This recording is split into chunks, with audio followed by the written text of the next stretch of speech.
right? So that's the first thing you should do, right? When you want to answer a question, it's like, okay, what's he trying to test us on, right? So something most of us do intuitively, but just good to know, right? So you want to figure out some kind of an intuition for it. I mean, some recurrence for it. That's what the first question explicitly says, right? And now you look at what the description of this algorithm is. So the goal, of course, is to partition a graph, lay down a line.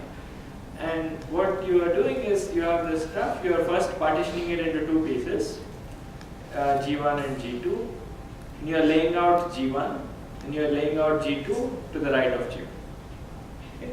So that's what this algorithm is doing, right? So what is it doing computationally? It's yeah. So what is it doing computationally?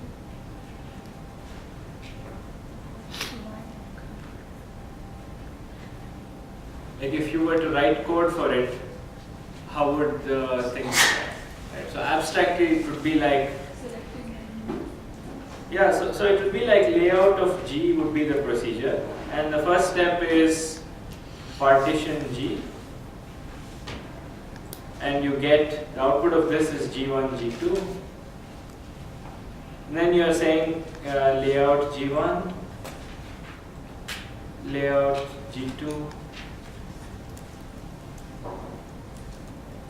And then there's the step of concatenate these two layouts.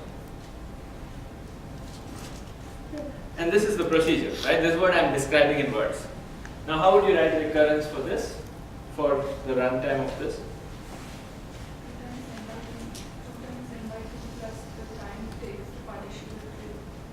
Yeah, so there's this step, which I've told you takes something like n log n time. Okay. And there's two recursive calls. And there's this step which is clearly only O of n, right? Because it's just concatenating two lists.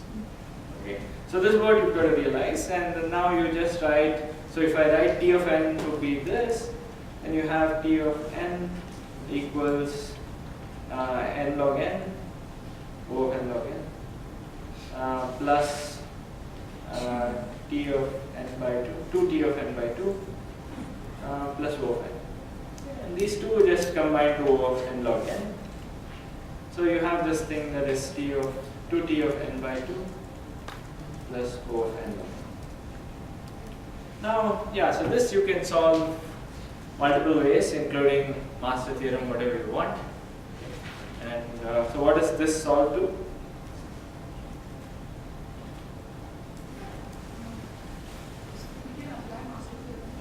Yes, if you want, you can apply master theorem. If you want, you can do it from scratch. But this part just asks you to find the recurrence. This part asks you to write the, to actually give a closed form. So, yeah. So if you want to apply master theorem, you can do it. Otherwise, you can do it from scratch. So you get T of n equals something like n log n plus 2 times n by 2 log n by 2 plus 4 times n by 4 log n by 4 plus 1.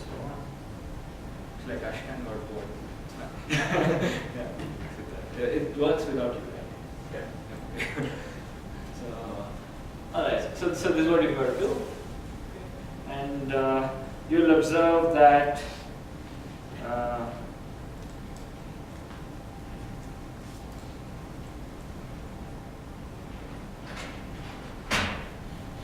this one is, you have log n terms like this, right?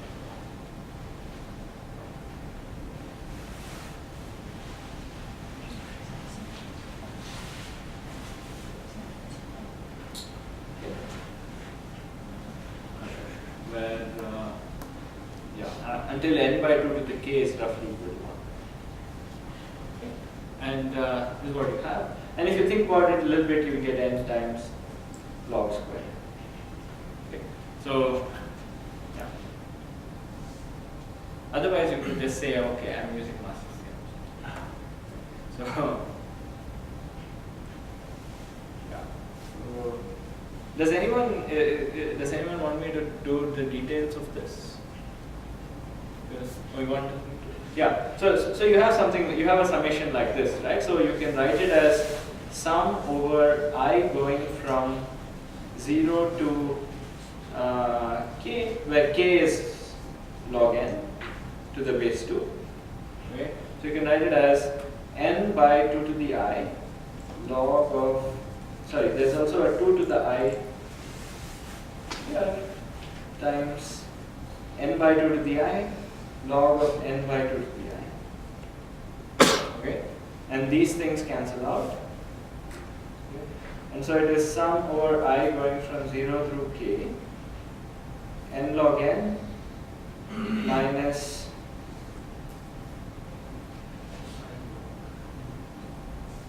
sorry? I log n minus. Yeah, n times I. So, yeah, so this part I'm just writing it as log n minus log of 2 to the I. Okay, log of 2 to the I is I. I mean, it's log to the base 2. Okay. So that's what I'm writing. So this is what this is. So this part is kn log n. Okay. And k is also log n, roughly speaking. And what is sum over I n times I? What is sum of I going from 0 through k of just I, if I didn't have n?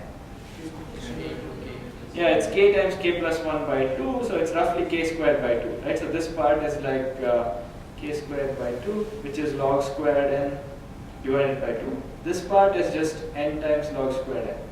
There's also an n.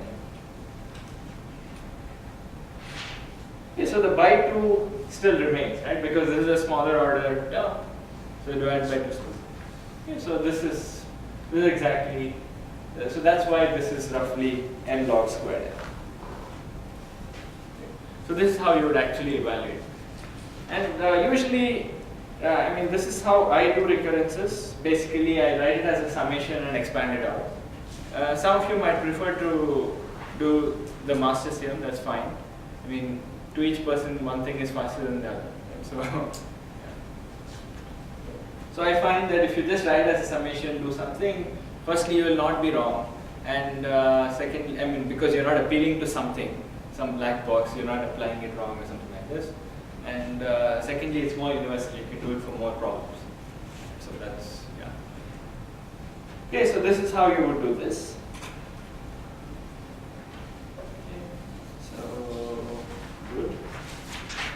Alright, so now, yeah, so this is a problem that, firstly, is that fine? Yeah, so that's pretty simple. So this one is, okay, so somebody's claiming that the subset sum problem, recall the subset sum problem. Okay, so by the way, this will be kind of the trend in the exam as well. If it's a problem that we've only seen once or twice in class, then I'll probably state the problem. If it's something like spanning tree, I will not state it because that's something we spent a couple of lectures on, right? So, but if it's something like subset sum, you saw it once, we'll probably state it. Okay, so don't worry about printing all the lecture notes, something like this. If you don't really need it, if you want, you can still bring it. But yeah. Okay. So right. So this is the subset sum problem. You're given a bunch of integers a1 through an, target number t.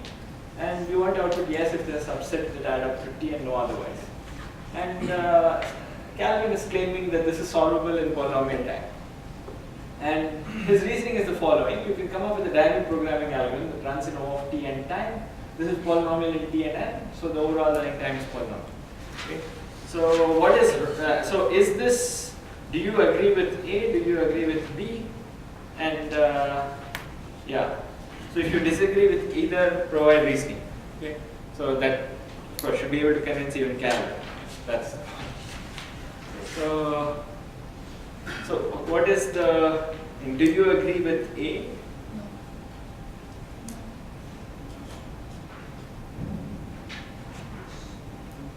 Okay, so think about this for a little bit.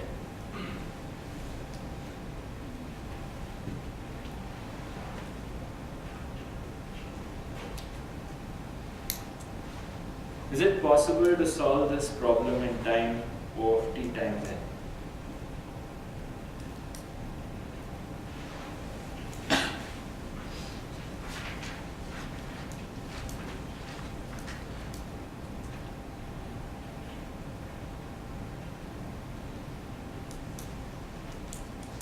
dynamic programming that long ago.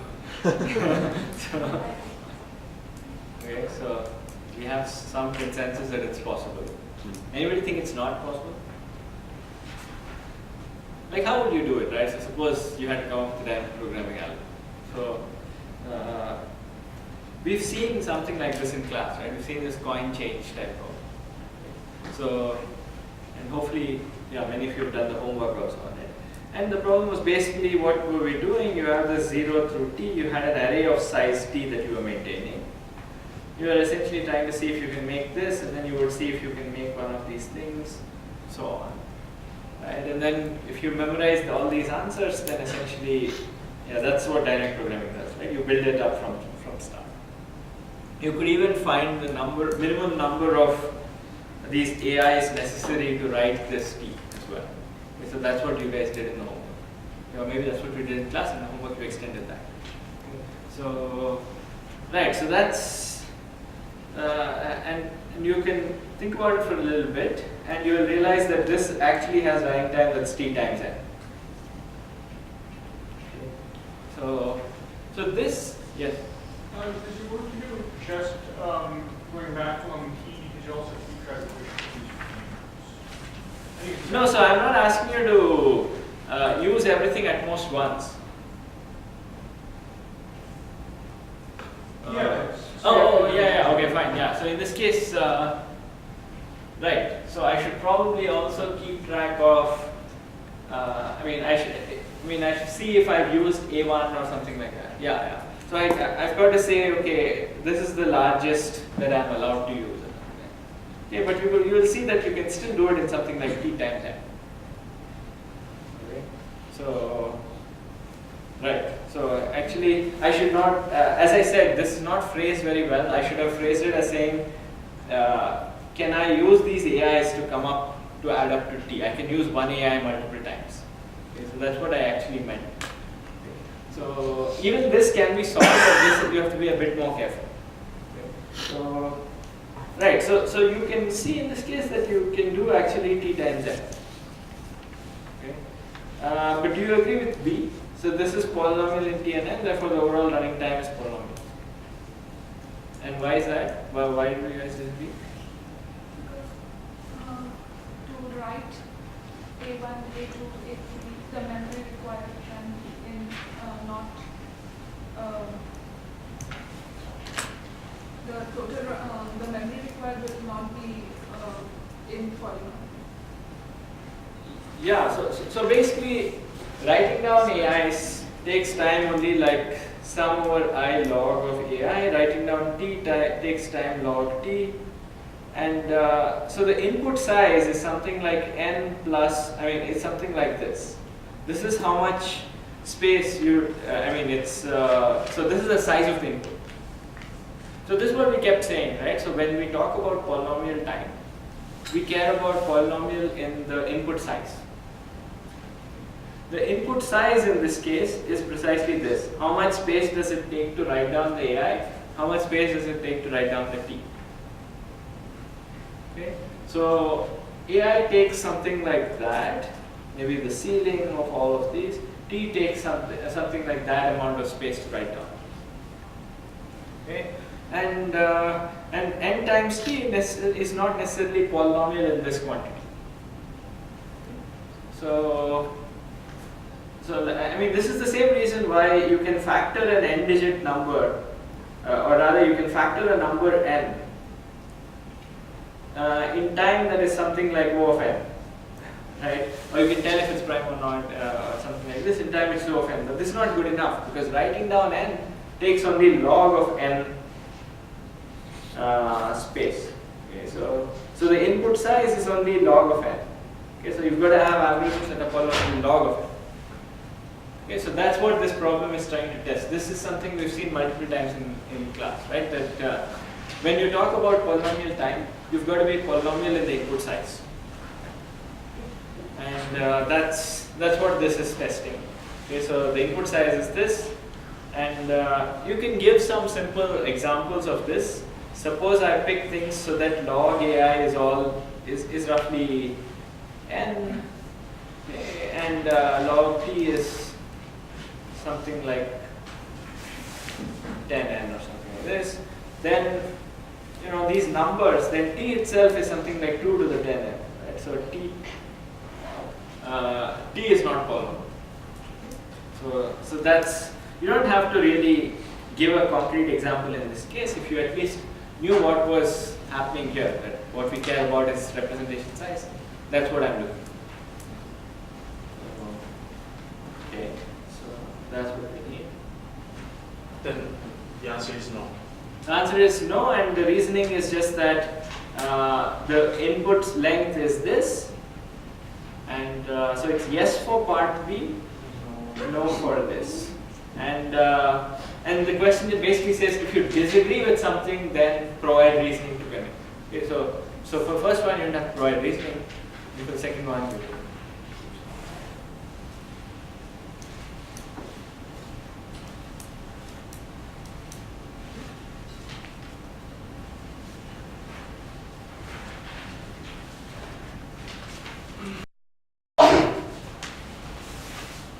Okay, so that's that. Now, okay, so here I'm describing a flow. You have a source sink. You have the maximum flow from S to T. And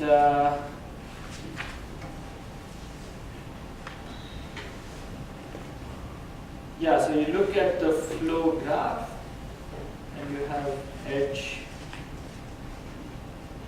edges like this. I'm just asking a very simple claim. Can the maximum flow have cycles like this?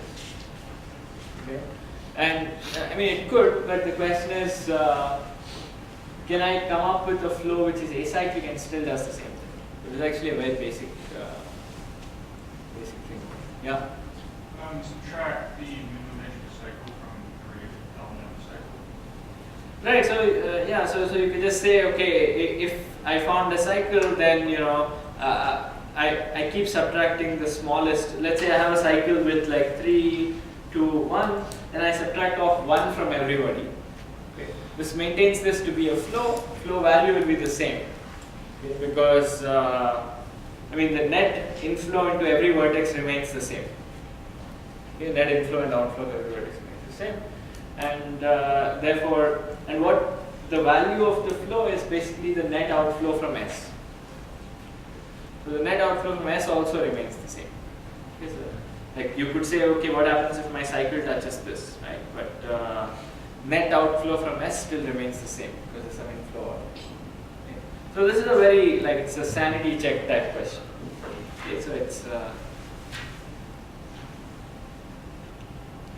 so the idea is subtract smallest weight edge from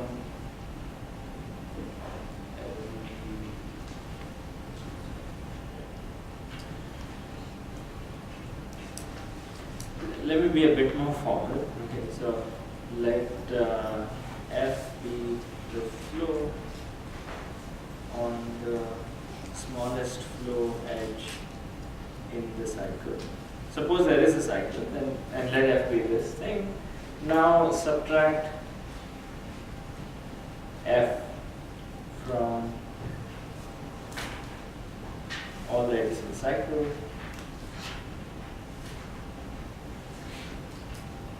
Okay, we still have a valid flow.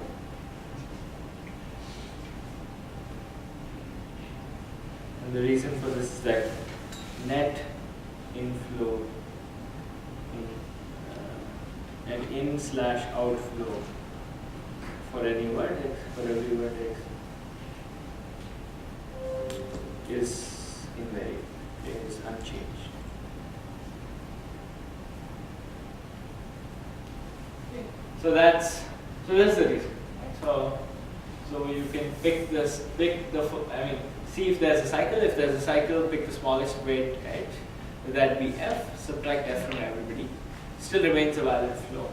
And you've removed at least one cycle. You can keep doing this as long as there are cycles. And you've not changed the value of the flow. Okay, so there exists a max flow for which the flow is acyclic. That's what we want.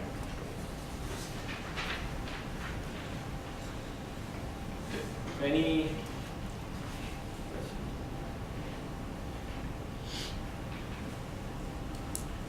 Okay, and yeah, so this was question about linear programs.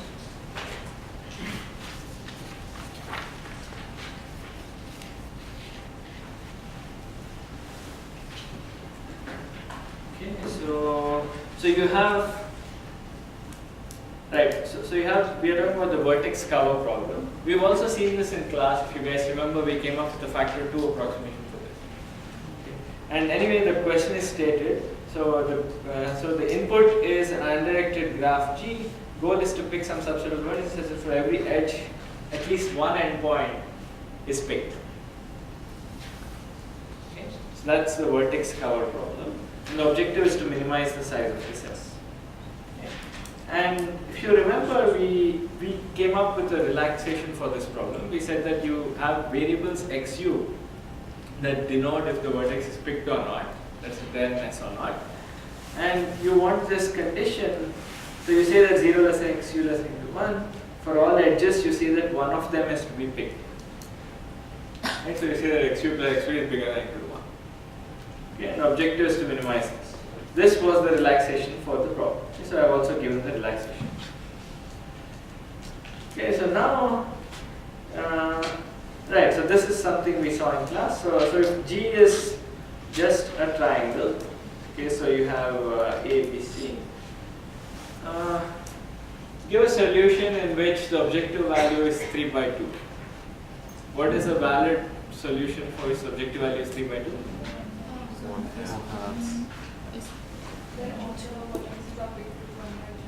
Yeah, so you have x, xa equals xb equals xc equals half. Okay, and this everybody is satisfied. And yeah, and the value, objective value is 3 by 2. So this is pretty simple. So now I'm trying to do some kind of randomized rounding, right? So what I'm saying is find the optimal solution to the LP here, and now for every vertex u, add u to x with probability equal to xu independent of all the other vertices.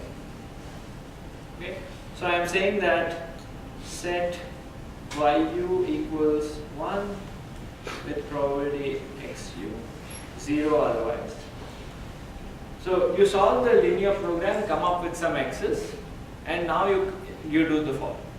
So this is what I'm saying. And I'm asking you, what is the expected size of the set obtained? So how would you analyze this?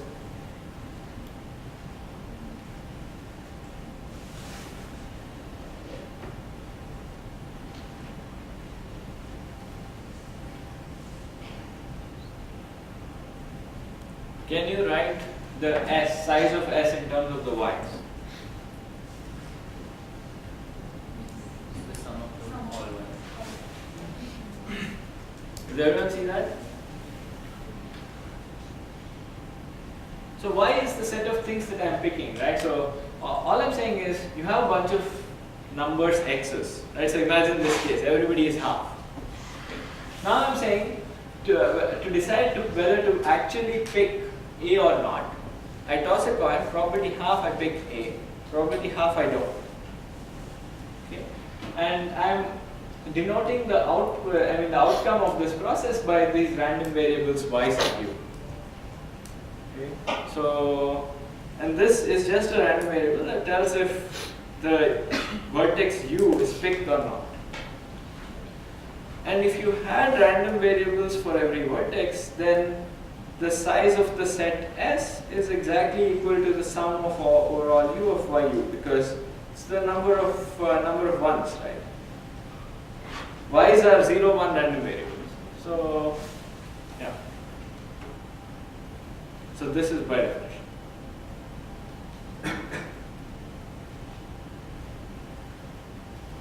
So now I'm asking you to find the expected value of this. And how do you now do this? This is probability delta. what is the first step? Linear expectation. Yeah, so for the first step is to observe that expectation of a sum is the sum of the expectation. So So you just say that it's sum over u, expectation of yu. And what is, yeah, so now it's easy, right? So for any yu, we know that this is how it's distributed. So what is the expected value of a particular yu? Yeah, so this is just, it's xu with, sorry, it's 1 with probability xu, 0 otherwise. So it's like 1 times xu plus 0 times 1 minus xu. Right? If you want to be really careful about this, and this is equal to xu. Okay, so, and now you have sum over u, so this is sum over u.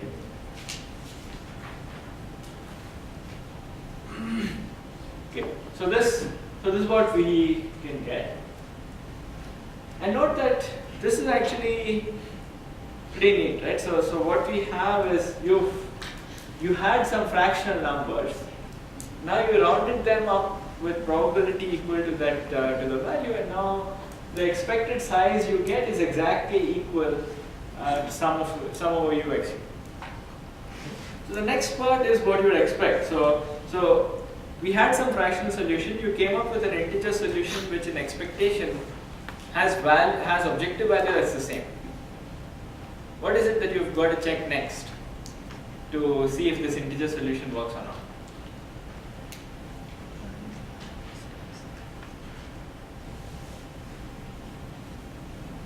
So what I'm asking is, like I had some fractional values x that satisfied all the constraints, right? And now from those x, I came up with these y's, which are actually 0, 1. And something nice is happening about the objective. This objective value is in expectation at least, it's equal to what it was for the x's. So would this actually give an efficient algorithm for the problem?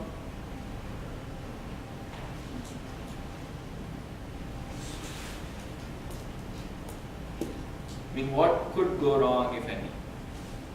Yeah. You have to make sure the y is satisfied all the constraints. Exactly, right? So you've got to make sure that if you round like this, you know, that all the constraints are satisfied. Because remember, our problem says I've got to pick y's so that the sum of the y's is minimized, and I mean I've got to pick a set S such that the size is minimized, and for every edge I must have at least one of its endpoints being picked, right? So if I take some fractional solution like this, let's say all halves, and I round it up, maybe I pick 0 here, and 1 here. This is a pretty likely outcome, but this is not a valid solution because this edge doesn't have any of its endpoints picked. So you've got to also care about what is the likelihood that all the constraints are satisfied.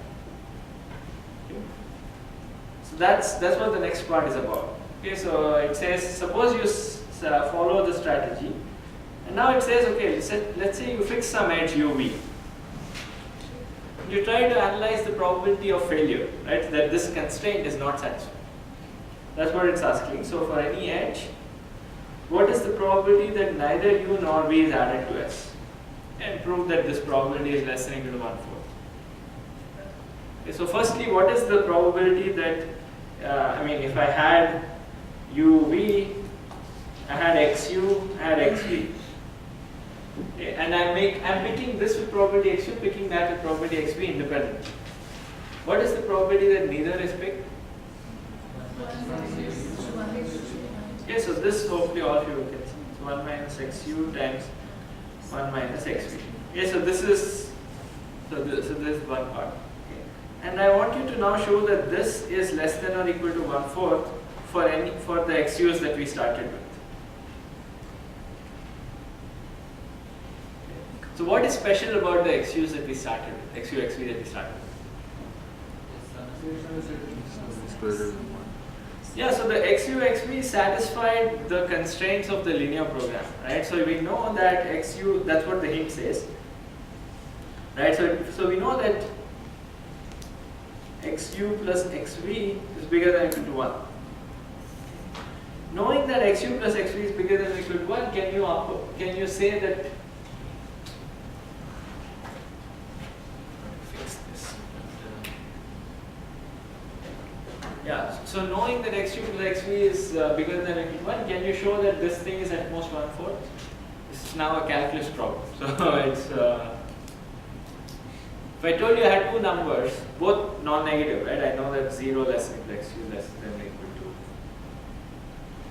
If I had two numbers between 0 and 1, and I know that their sum is at least 1, I want to show that 1 minus x cubed and 1 minus xv is less than or equal to 1/4. So basic calculus. Actually, if I didn't have 1 minus xv, 1 minus xv, if I just had if I told you I have two numbers a and b, says that a plus b is bigger than or equal to 1, or it's equal to 1, let's say. I ask you what is the maximum value of a times b, how would you do? What is the answer? 1/4. Yeah, so this thing is 1/4, right? So you know that this, if you want to maximize the product, you've got to make things equal. Okay. So this we know, right? Now think of 1 minus xu as one number and 1 minus xv as the other number. So you know that their sum is less than or equal to 1. Right? And now I'm saying I have two numbers whose sum is less than or equal to 1. And I want to maximize their product. Okay? So this again you can say that if the sum is equal to 1, it will be 1/4. If it was less than 1, it would be even less. Right? So that's basically that. Okay? So otherwise you can do some calculus to show this. It's very easy. Okay, so you basically say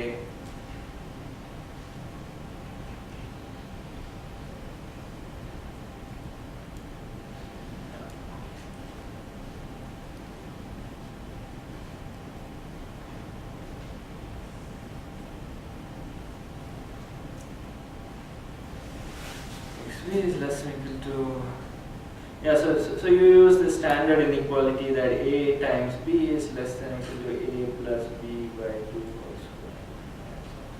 So you use this inequality to say that a plus b in this case is less than or equal to 1. Okay, so this, yeah, so I'm happy if you guys realize that this is true and this is what you want to maximize.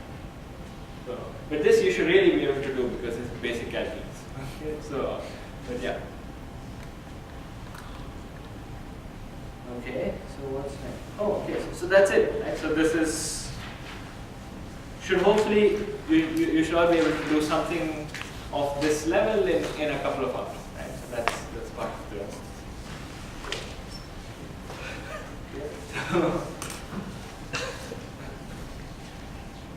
Alright, so let's look at the other one.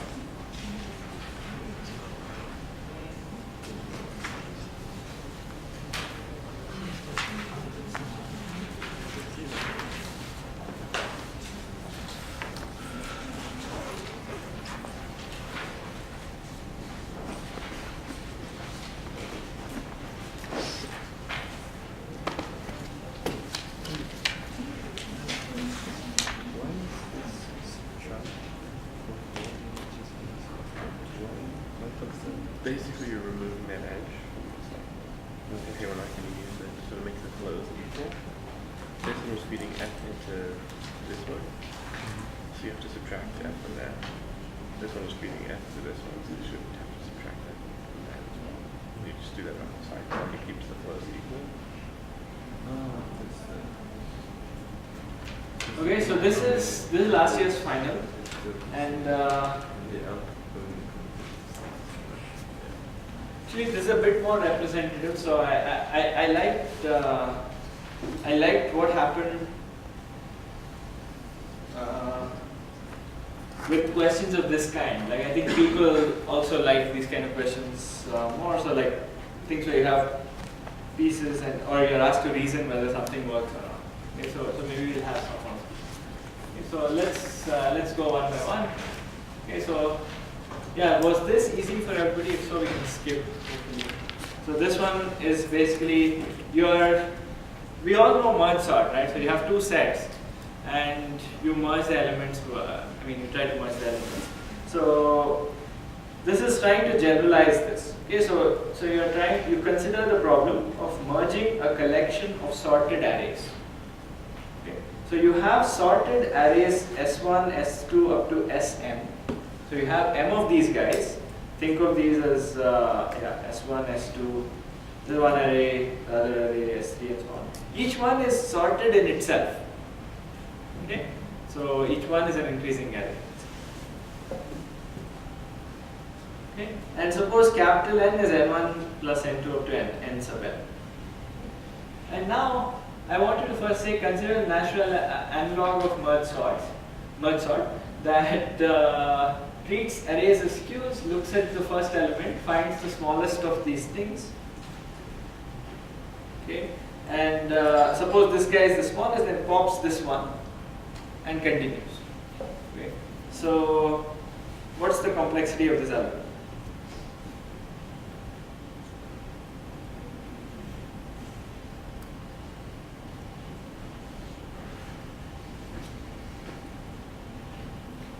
How would you analyze this? Is the algorithm clear to everybody? Yeah. So at each time you pop something, you have to do m comparison, or you have to go through to find the min. And worst case, you'd have to do that big n times, basically big n times. Yeah. So that's exactly the reasoning. Okay. So to pop one element of the thing, you are comparing m things. If you do it naively, like I mentioned, then essentially for every element you output, you're doing a computation of m. Okay, because finding the minimum is something like m. Okay, so that's so this is O of n times m, and the reasoning here is that popping each element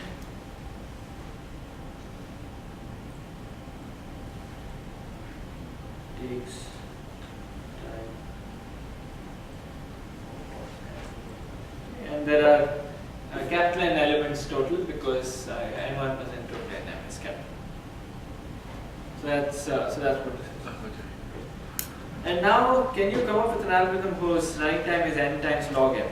And the hint is use a data structure for storing. Now it should be, I mean, given the hint, it should be very good. So. Sorry? Yeah, so you keep a heap or you keep binary search tree, anything where you can do updates in log n time. Right? Because what are we doing at every step? You're keeping track of all the head elements, right? So you're looking at h1, h2 up to hm. Okay? Each time you're picking the smallest one, popping it out, and then you're deleting this. Okay? And all the rest stay the same, right? So everybody else stays the same, and you are just adding the second element in that corresponding list to the heap now. So you're doing one pop, or rather one find min,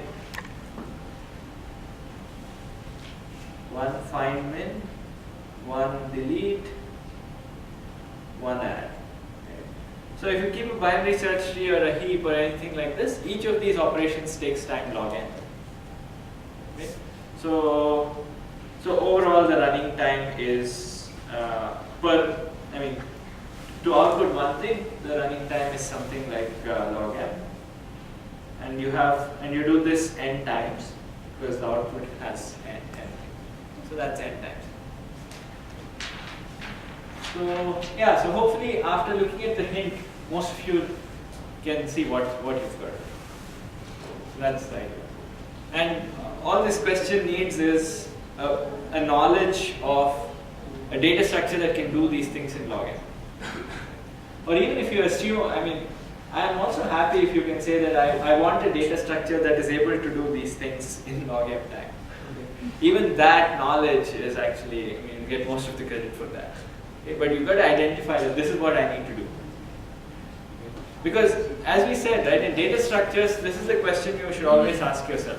Like, what operations do I need? How many of each kind are there? And yeah, so what is the best data structure? And if you know these are the operations I need to do, you could go ask a data structure expert. They will tell you what. Right? So that's this idea. Okay. So, all right. So that's this. Plenty of space for this. All right. So now again, Calvin is back. So he wants to prove that independent set problem is NP high. Okay. So to recap, input is G integer K. Yeah. So this we all know, right? So you've all solved homework problems on independent set, so you know what the problem is. And he does the following. So what he does is, for every instance of independent set, constructs a SAT formula phi. It has size polynomial in size of G and K. Okay, the SAT formula phi. Okay. And with the property that G has an independent set of size K if and only if this formula is satisfied. Okay. So starting with G, you come up with a formula phi. And you know that with the property that this has an independent set of size K if and only if this is satisfied. Okay. So has he proved that the independent set is NP hard? And if so, why? If not, why not?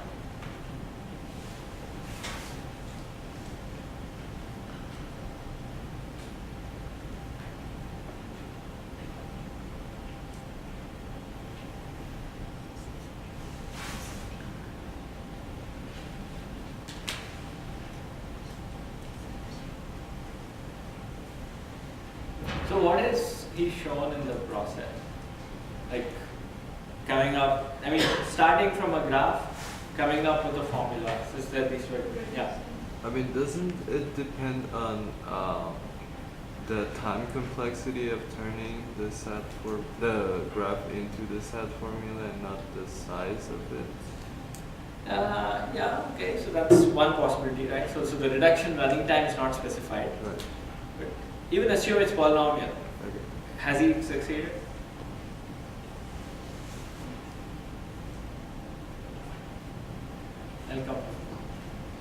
I will come to you in a bit. Yeah. Yeah, any other thoughts?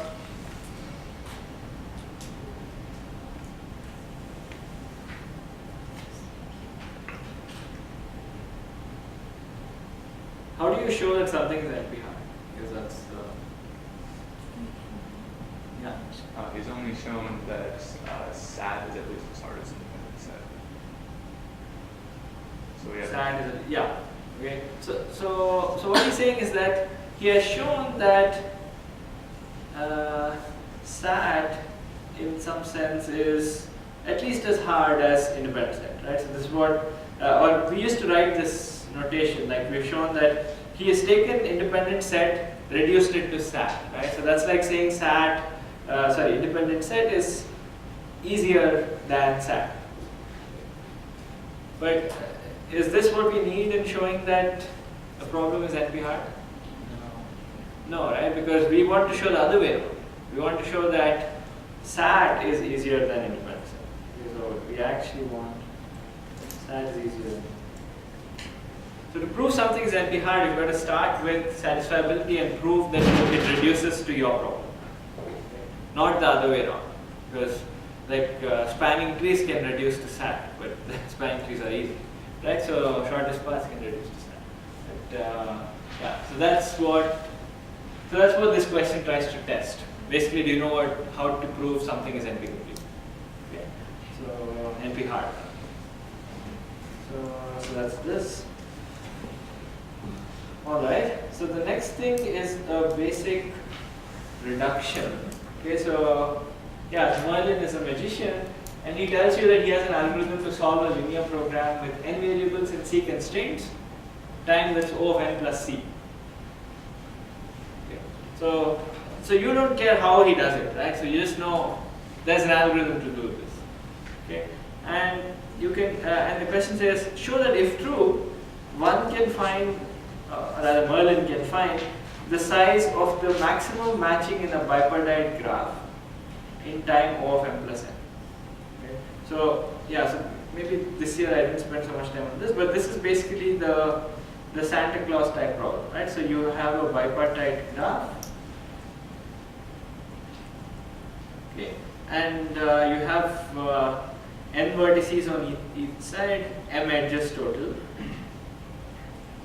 Okay, and your goal is to match as many vertices to vertices on the other side as possible. Okay, so that's the maximum matching problem. So the goal here is find a matching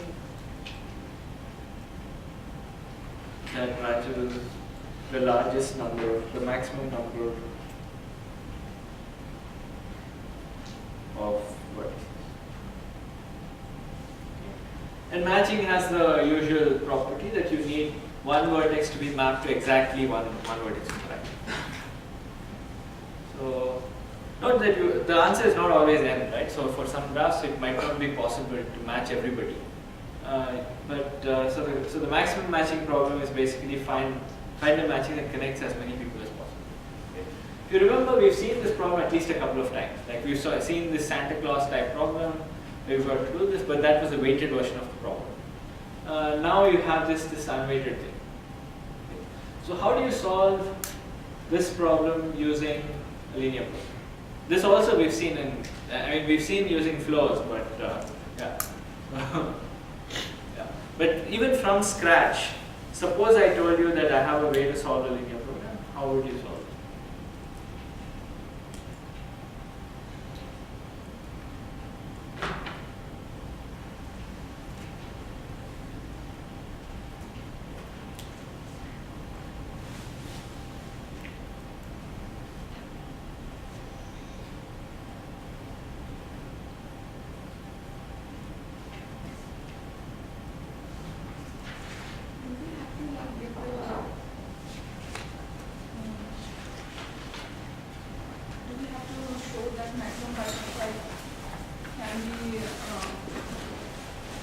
Maximum what?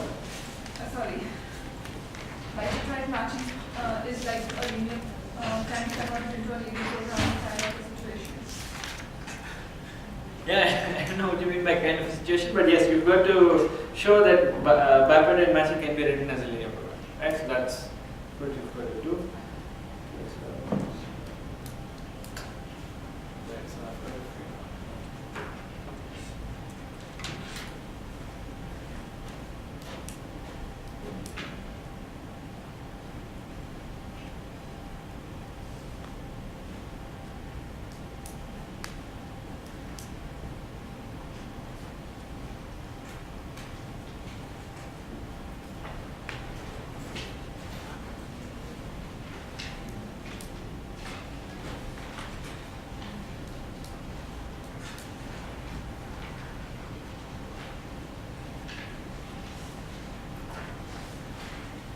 Okay, so how would you write bipartite matching as a linear program? This also, I think you've seen in class. So.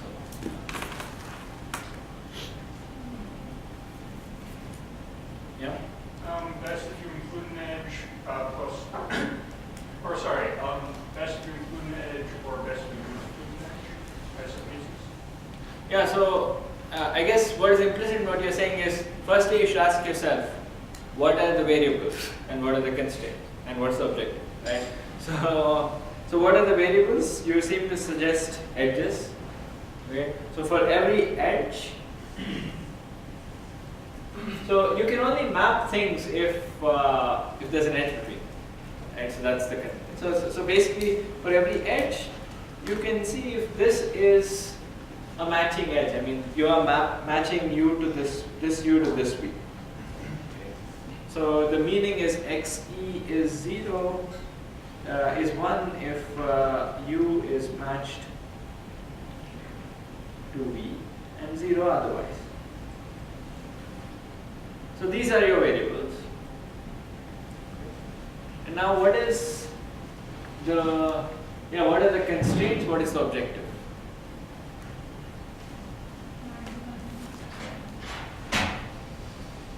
What are the constraints in this problem for matching?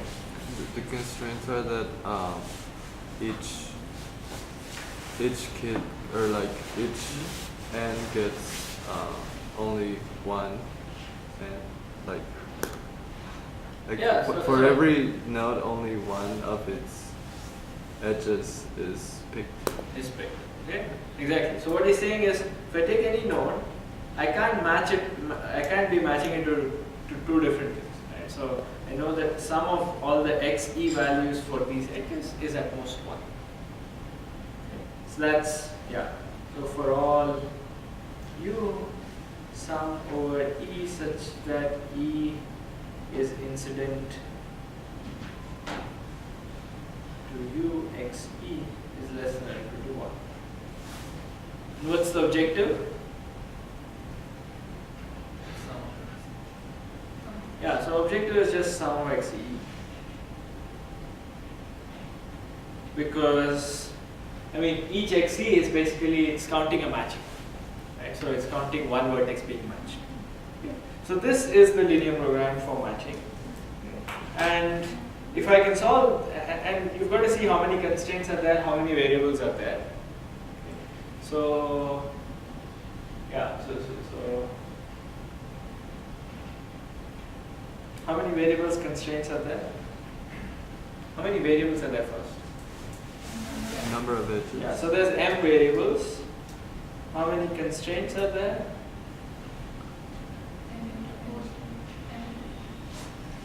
Why is that? Why is it n times m? Because for each edge we have to show that it is not connected to any other apart, like it should be less than or equal to 1. Okay, sum of the things. Yeah. How many constraints are there for each vertex?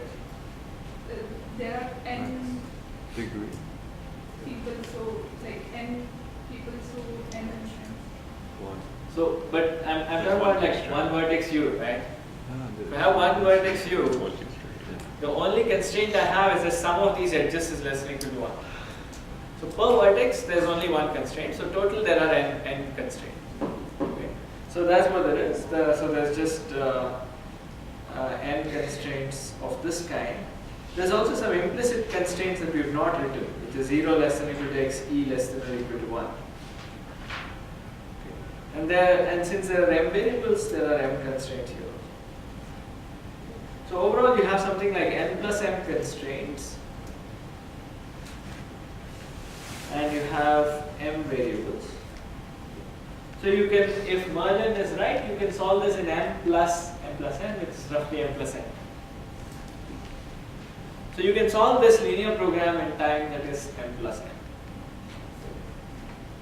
So yeah, this is something I mentioned in class, but last year I had done this more explicitly. Why is this solving the problem? I mean, are we done? Like, suppose I solve this linear program. Can you actually find a matching? Don't you have to prove the rounding? Exactly, right? So you've got to say the integer program can give you fractional values. Right?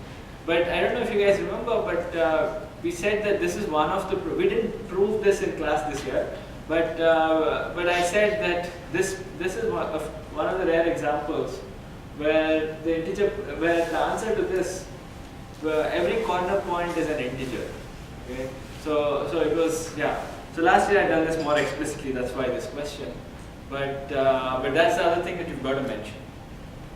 But at this point, you can just say, okay, I'm able to solve this efficiently. Yeah. I'm a bit confused because it doesn't give you the maximum, it just tells you validity. No, so suppose you could find this, you find these xe's. Okay. Now, if the xe's were integers, then it would give you a matching, right?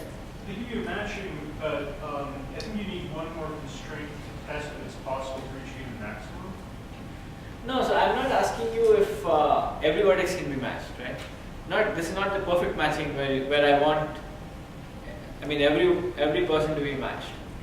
Yeah, but we're trying to maximize the number that we're Yeah, so that's there in the objective, right? So the objective is maximize sum of e xe. So I see how we can check that everything is valid, but Yeah, that's using the constraints. But it seems like in order to actually maximize it, we also need to check whether or not we can reach even value, and then do like a log search to see what maximum we can get. No, so that's what an optimization problem does, right? You write down your constraints, write down your objective, maximize it, it will actually find the optimum. I mean, it's not. So this, I don't understand. So you're trying to maximize sum over EXE.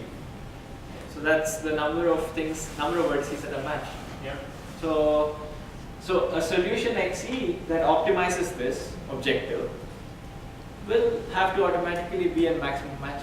But we don't have a solution that optimizes, we just have a solution that gives you a yes or no for whether or not something works.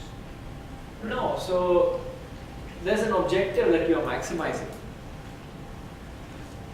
I don't understand how we're maximizing it without making the time work. Because the like black No, box. so this is what an optimization problem does, right? You have some constraints, you have some variables, you have an objective that you want to maximize. And the optimizing algorithm will actually find a solution where the objective value is maximized subject to all these constraints.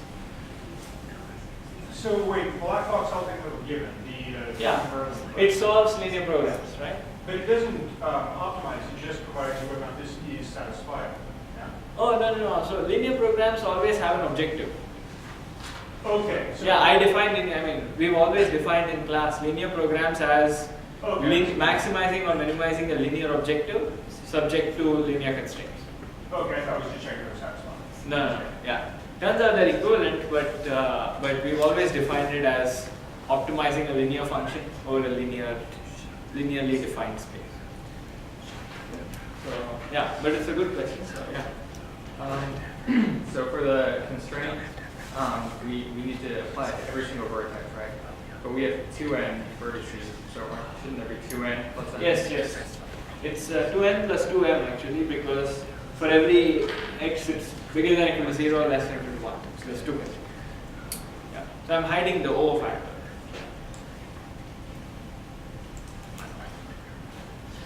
Okay.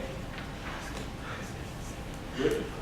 Alright, so that's what this is. Okay, so this is just trying to phrase this problem as optimization with small number of constraints. Okay, so this I think was problem where many people had issues. Okay, so alright, so you have a graph G, and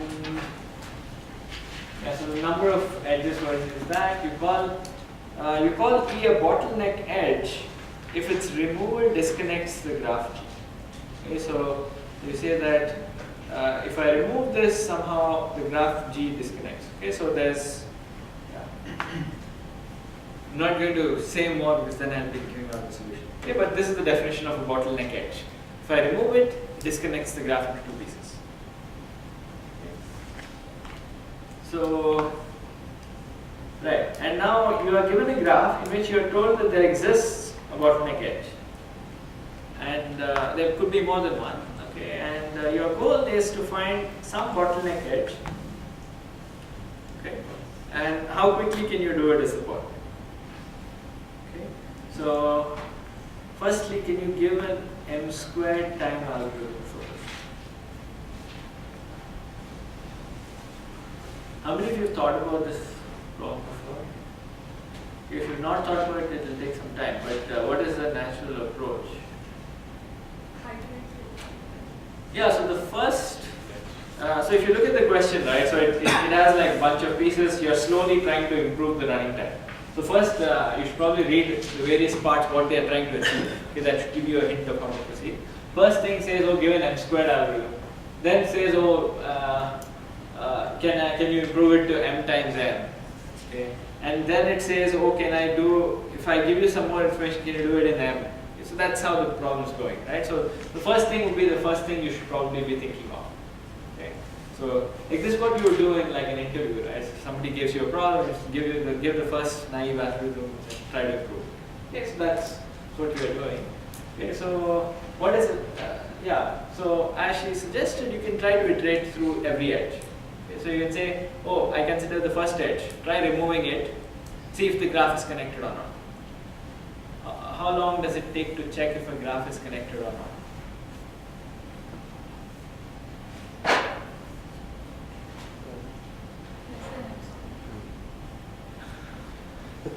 Okay, that's true. But you're checking m things, right? That's next. How do you check if a graph is connected or not? Depth first search. Any search, right? Any favorite search. Depth first search, breadth first search, whatever you want. How long does it take?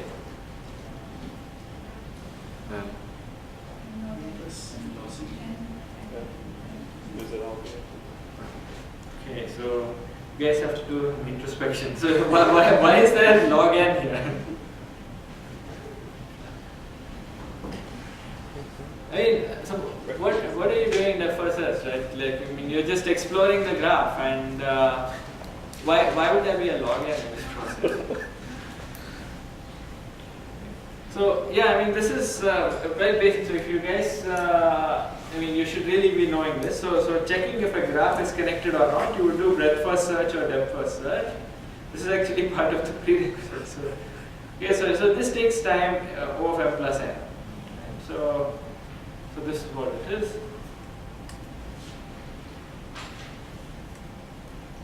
Okay, and there is no log n or anything like that. So you remove every edge, see if the graph is connected. So it's O of m plus n times m. Okay, and this is O of m squared. Why is that? Because edges don't. Yeah. So in any connected graph, number of edges is more than number of edges. So that's why you can assume. So all right. So this is what this is. So the solution is just iterate over edges.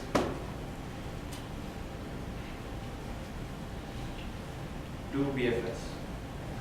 So this is, and this should be inside the loop. Okay. So you run m times, and each time it's m. So this is very simple.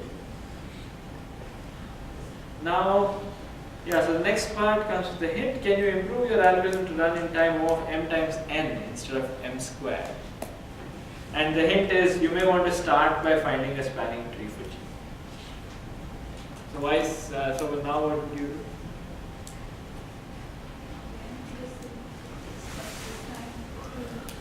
Instead of using BFS for connectivity, we can use spanning tree. How long does spanning tree algorithm take?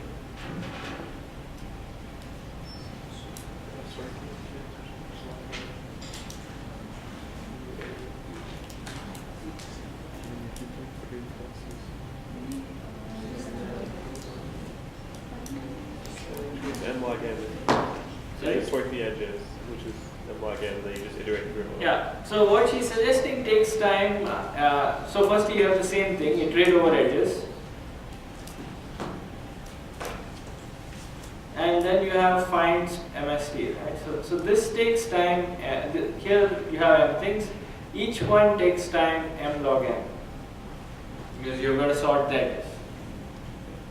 Is this good? This is actually m squared log n, right? This is worse than before.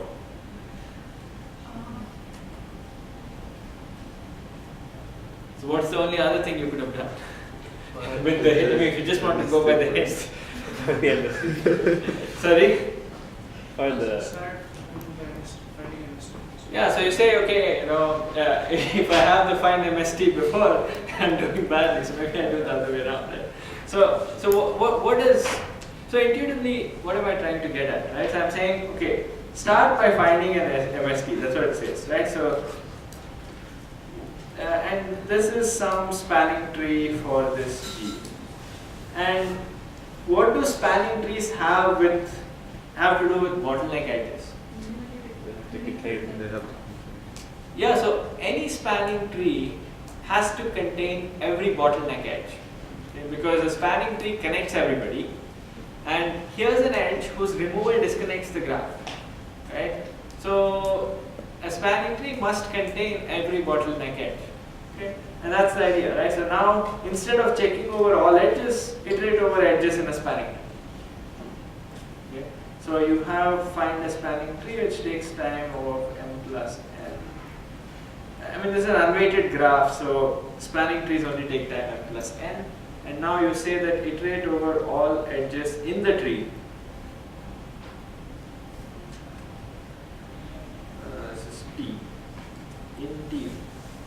And now you do the same thing. Okay, do BFS. Remove it and do BFS.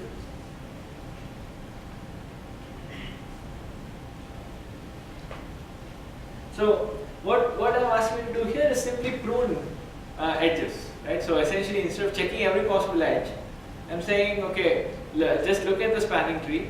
We know that the edges we are hoping to find are in this smaller set. Okay. Now I'm saying, okay, just search in this space. So I'm reducing the search space a little bit from M to N. Okay, so that's what's going on here. All right. So this part is still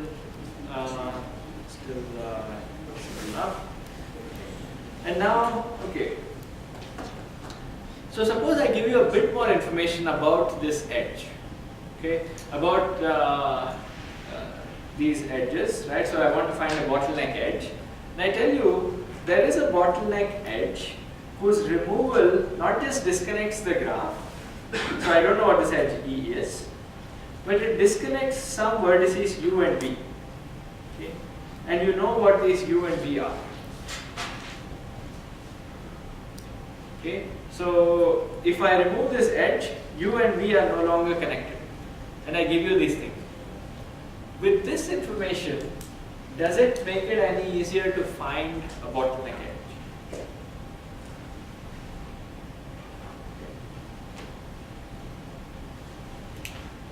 This was supposed to be the only tricky problem in the paper, so that's in the exam. So that's why it's also more points and it doesn't have a hint.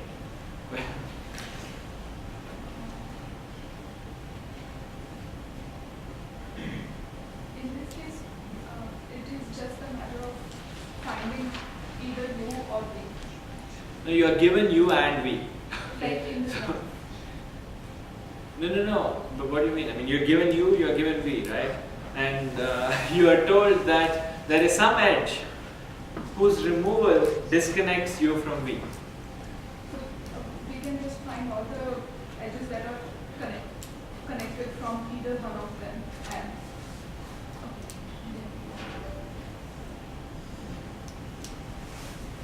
So did you have something to say?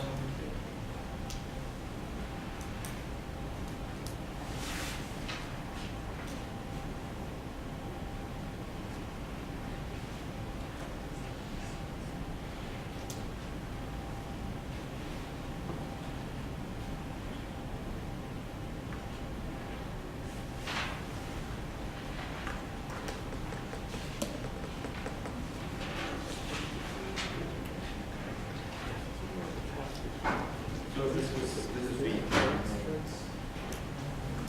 Yeah. So when you say E's removal disconnects edges U and V? No. So, I forget. Sorry, this was a typo which I corrected during the exam, but I forgot. Yeah, I forgot to correct it. I think disconnects these vertices U and V. Okay, so And U and V need not be adjacent. yeah, here they're not adjacent. I mean, they could be, but if they were, then it's trivial. Yeah. You can get the minimum spanning tree and then do BFS from the Okay, so you're saying find the spanning tree. You know it contains this edge. Okay. And let's say it's something. So now what do you want to do? Then we do a search from U to V, and we find the first edge, or one of the edges that. I mean, you could have a different. I don't understand. Like you could have this could be a bottleneck edge which you don't know, and you have U V.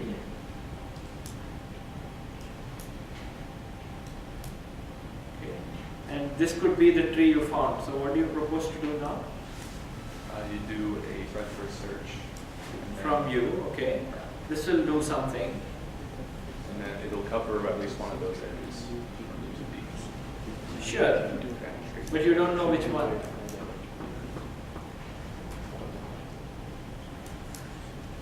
Yeah. So since you are here, then we can just move through the edges in between them, and there can be a maximum of n edges.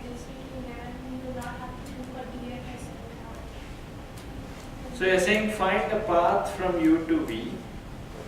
It is true that the path from U to V will contain this bottleneck edge, because otherwise, I mean, it has to, right? Because otherwise there's no other, otherwise its removal won't disconnect it. So, yeah, so you can say, okay, I'll find a path. How do you know which edge in this path is the right one? Right?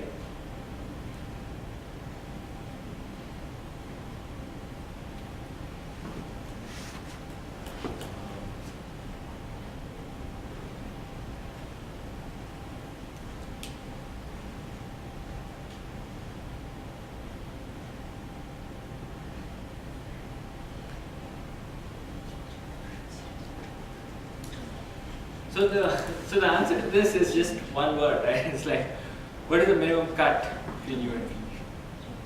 Okay. So this is the definition of the min cut, right? So the min cut between vertices U and V is the smallest number of edges you've got to disconnect, so that you, I mean, to remove, so as to disconnect U from V. Okay, so this is the definition of the cut. Okay.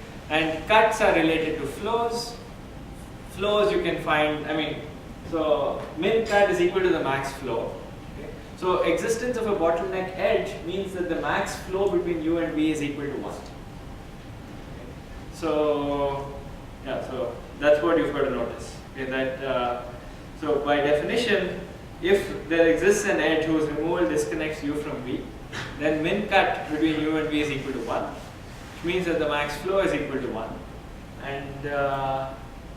And now, if I know that the flow is 1, how do I find the flow?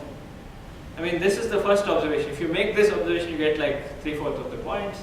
But now, suppose I tell you that max flow between U and V is 1.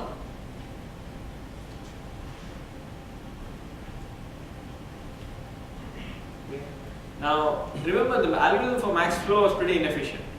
I mean, in the worst case. So you can't find the max flow. But does knowing that it's equal to 1 make any difference? Yeah. So not knowing it's equal to 1, but you could label the edges yourself with weights. You could what? Label the edges yourself with weights, and then the actual point I think is correct. But what are the weights? Arbitrary weights you just use to identify which edge has the inner percent. I mean, that's true, but you're saying that add a tiny amount of error to each edge.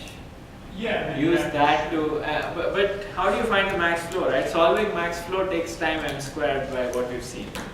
Okay. So, but what you've got to ask yourself is, what is the algorithm for max flow?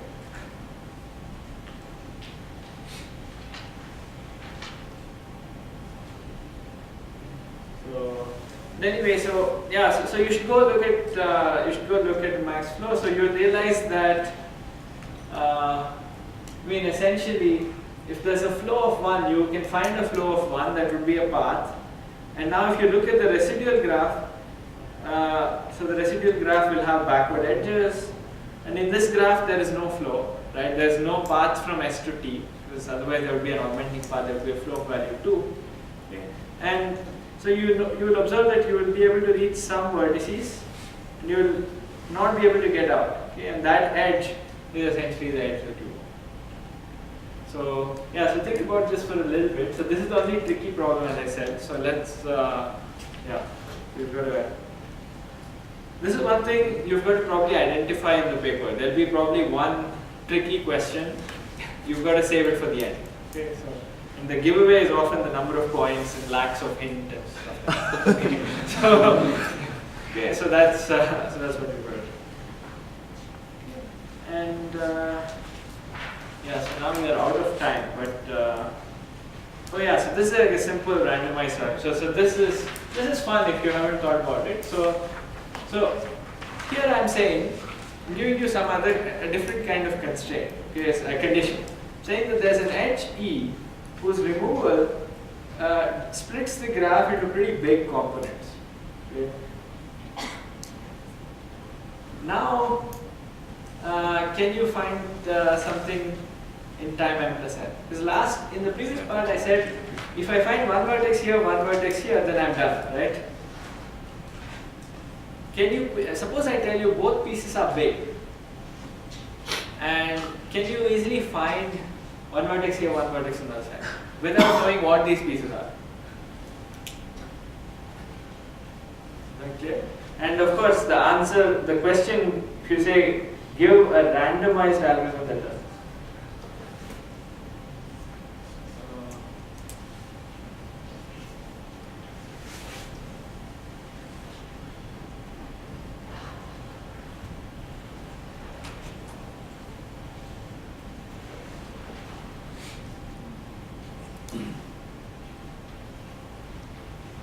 So is the question clear? So I want to reduce to part C. So I want to essentially find, that's the hint, right? Try to use part C.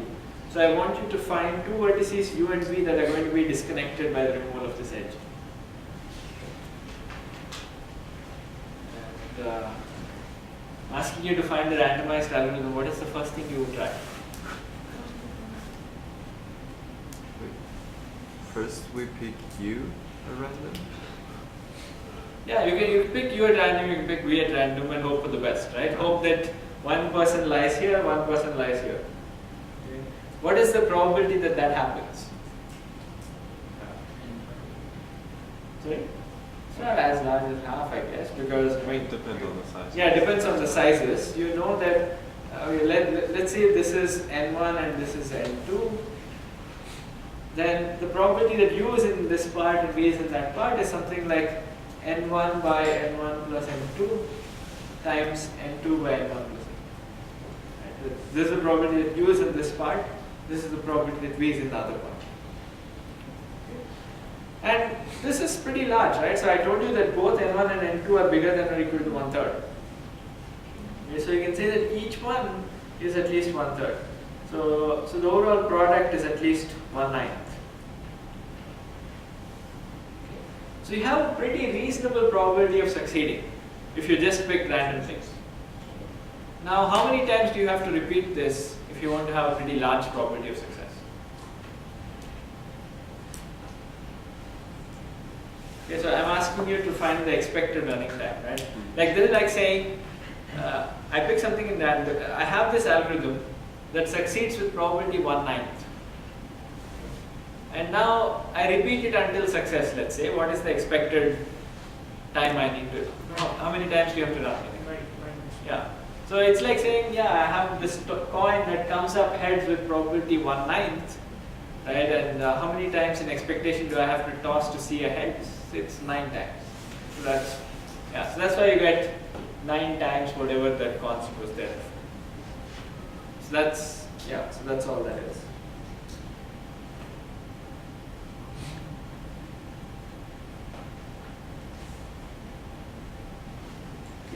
And yeah, let's stop here. So this one, I can send you guys a solution to this. Yeah. If you have other questions, just ask me here.